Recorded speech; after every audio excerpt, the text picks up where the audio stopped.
I am the Tofu Golem. Please enjoy the video. You start on clean, moisturized skin so the color corrector adheres and layers predictably. Once primed, pick the correct shade.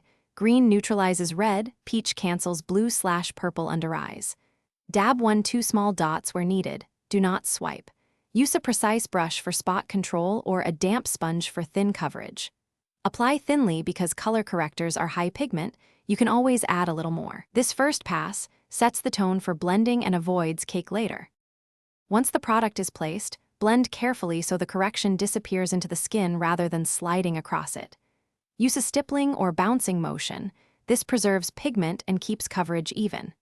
Make sure to let each thin layer sit for 10-15 seconds. This builds opacity without heaviness.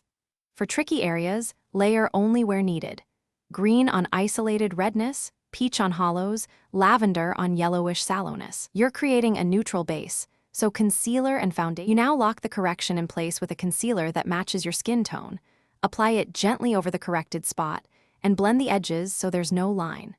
Once blended, lightly set with translucent powder only where needed, then finish with a spritz of setting spray for skin-like fusion. If the correction looks too obvious, don't panic. Soften it by blending a tiny amount of foundation or skin tone concealer over the area and buff with a damp sponge. That fixes overcorrection fast. Thanks for watching. Consider subscribing if we helped you today.